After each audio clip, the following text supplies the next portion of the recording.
Welcome to এনমাইস। আপনারা ইতিমধ্যে জেনেছেন মাদ্রাসা গ্রুপ ডি নিয়োগ 2010 সালের নিয়ে যে খবরটি এখন চলছে বর্তমানে, সে সংক্রান্ত পুরো তত্ত্ব নিয়ে আজকে আমি হাজির হয়েছি। আপনারা শেষ পর্যন্ত দেখুন, অনেক কিছু জানতে পারবেন। এই পরীক্ষা সিলেবাস কী আছে, পরীক্ষা কিভাবে হবে, লিখিত পরীক্ষা হবে না এমসিকিউ টাইপের পরীক্ষা হবে, সব বৃত্তান্ত আমি আজকে ডিটেলসে বলছি। আপনাদের অনেক কিছু কনফিউশন দূরীভূত হবে আশা করছি, শেষ পর্যন্ত দেখুন। তো আমি প্রথমে আলোচনা করব যে বিষয়টা কি। বিষয়টা হচ্ছে মাদ্রাসা বোর্ড 2010 সালে গ্রুপ ডি নিয়োগ করবে। মাদ্রাসাগুলি, পশ্চিমবঙ্গের যতগুলো মাদ্রাসা আছে সেই মাদ্রাসাগুলিতে গ্রুপ ডি পোস্টে, পিওন এই টাইপের পোস্টগুলোতে 3000 ভ্যাকান্সির এগেনস্টে, মোট 3000 ভ্যাকান্সির এগেনস্টে একটা বিজ্ঞপ্তি জারি করেছিল 2010 সালে। সেই বিজ্ঞপ্তি অনুযায়ী প্রায় পশ্চিমবঙ্গের 2.5 থেকে 3 লক্ষ ছেলেমেয়ে 8 পাস, যোগ্যতা ছিল 8 পাস যোগ্যতার ছেলেমেয়েগুলো ফর্ম ফিল আপ করেছিল এবং তাদের প্রিলিমিনারি পরীক্ষা হয়েছিল। প্রিলিমিনারি পরীক্ষার পরে প্রায় 1,99,000 সামথিং ছেলে মেয়ে ওই প্রিলিমস পরীক্ষায় পাস করে। তার মধ্যে ওই 99,000 সামথিংয়ের মধ্যে 24,577 জন ওই 2010 সালেরই মে মাসের 29 তারিখের 2010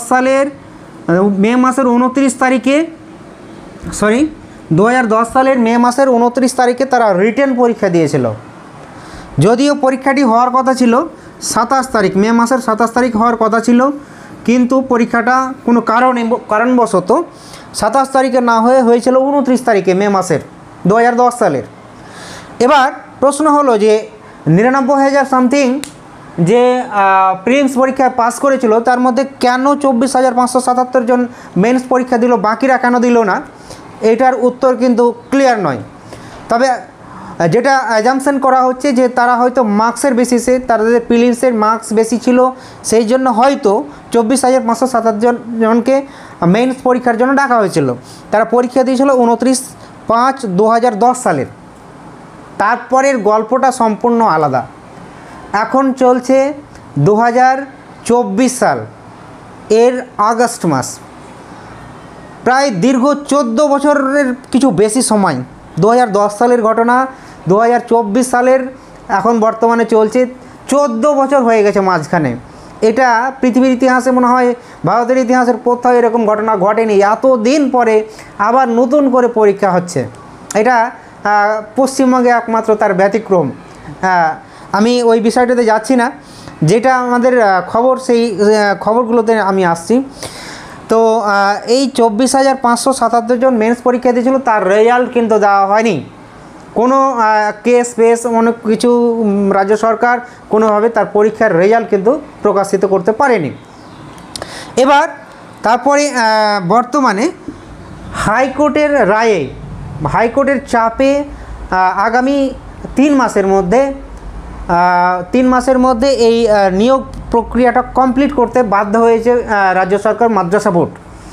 এবার তারা তড়িঘড়ি করে আবার নতুন করে আগামী সেপ্টেম্বর মাসের 1 তারিখে এই সামনে সেপ্টেম্বর, আপনারা ইতিমধ্যে খবর পেয়ে গেছেন, সেপ্টেম্বর মাসের 1 তারিখে এই সামনে সেপ্টেম্বর মাসের 1 তারিখে পরীক্ষার নতুন করে ডেট দেওয়া হয়েছে।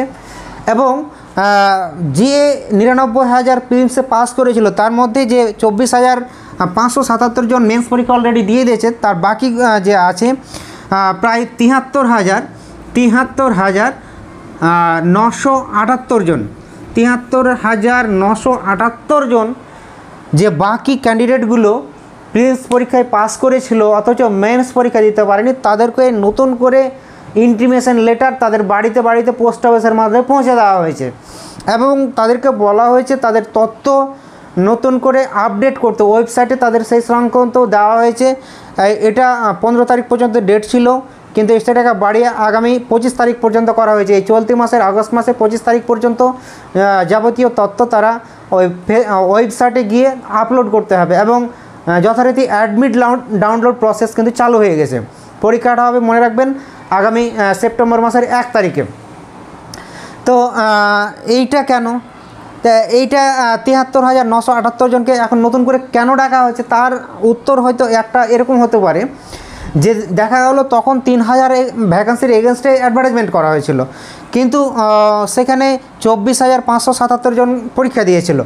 এবার বর্তমানে যদি ধরে নেওয়া হয় সেটা সিটটা বেড়ে প্রায় 10,000 মতো যদি হয়ে থাকে তাহলে নিয়ম অনুযায়ী তার 3 গুণ 3 টাইমস যদি ইন্টারভিউ ডাকতে হয় তাহলে 3,000-এর জায়গায় 10,000-এর জায়গায় 30,000 জনকে রাখতে হবে। সেখানে পরীক্ষা দিয়েছে মাত্র 24,000, তাহলে কি করা হবে?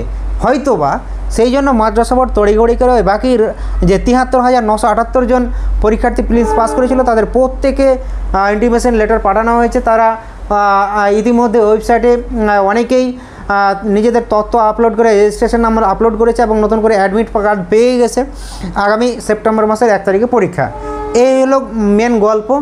এবার আমরা আসি পরীক্ষাটা কিভাবে হবে, পরীক্ষার নাম্বার কত, কি বিভাজন, সেই সংক্রান্ত একটু ডিটেলস আপনাদের বলি। ওয়েবসাইটে ক্লিয়ার করে বলে দেওয়া হয়েছে যে পরীক্ষাটা হবে 15 মার্কের। পরীক্ষাটা মেন পরীক্ষাটা যে 1 তারিখে হবে সেটা হবে 15 মার্কের।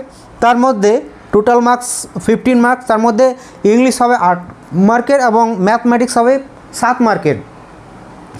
এটা কিন্তু অনেক ইউটিউবে দেখছি আমি স্পষ্ট বলে দিয়েছে যে এখানে 30টা কোশ্চেন হবে, প্রত্যেকটা কোশ্চেন হাফ মার্ক করে থাকবে এবং এটা এমসিকিউ টাইপের কোশ্চেন হবে।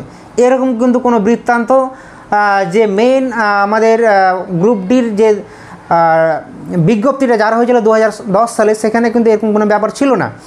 এইটা মেইন পরীক্ষা কিন্তু যেটা অ্যানালাইসিস করে আমরা দেখেছি সেখানে কিন্তু রিটেন পরীক্ষা হওয়ার সম্ভাবনা আছে। লিখিত শর্ট অ্যান্সার টাইপের ওটা লিখতে হবে, এমসিকিউ টাইপের কিন্তু মোটেও নয়। এখানে ইংলিশে 8টা প্রশ্ন হবে এবং ম্যাথমেটিক্সে 7টা প্রশ্ন হবে। এই লিখতে হবে কিন্তু প্রশ্নের উত্তর ওই যে প্রশ্নটা দেওয়া হবে সেখানেই প্রশ্ন থাকবে, তার মাঝে কিছুটা গ্যাপ থাকবে, সেই গ্যাপে কিন্তু উত্তর লিখতে হবে। এরকম টাইপেরই কিন্তু আমরা বিভিন্ন অ্যানালাইসিস করে বিভিন্ন মাধ্যম থেকে জানতে পেরেছি। এটা কিন্তু অবশ্যই মাথায় রাখতে হবে যে পরীক্ষাটা কিন্তু লিখিত পরীক্ষা, মেন্স পরীক্ষা এবং লিখিত পরীক্ষা হবে। মোট হবে 8টা থাকবে ইংলিশ এবং 7টা থাকবে ম্যাথামেটিক্স। এবার বারে বারে আমি বলছি ক্লাস 8 স্ট্যান্ডার্ডে এইটা ফর্মটা ফিল আপ করা হয়েছে কিন্তু 8 পরীক্ষার যোগ্যতায় 8 পাস যোগ্যতায়। সুতরাং অনেক ইউটিউবার বলছেন যে এটা 9-10-এর সিলেবাসের পরীক্ষা হবে, মোটেও নাই। আমি যেটা বলছি যেটা আমি অ্যানালাইসিস করে দেখেছি 6, 7 এবং 8 এই 3টে ক্লাসের সিলেবাস ইংলিশ এবং ম্যাথামেটিক্স এই 3টাকে অ্যানালাইসিস করতে হবে।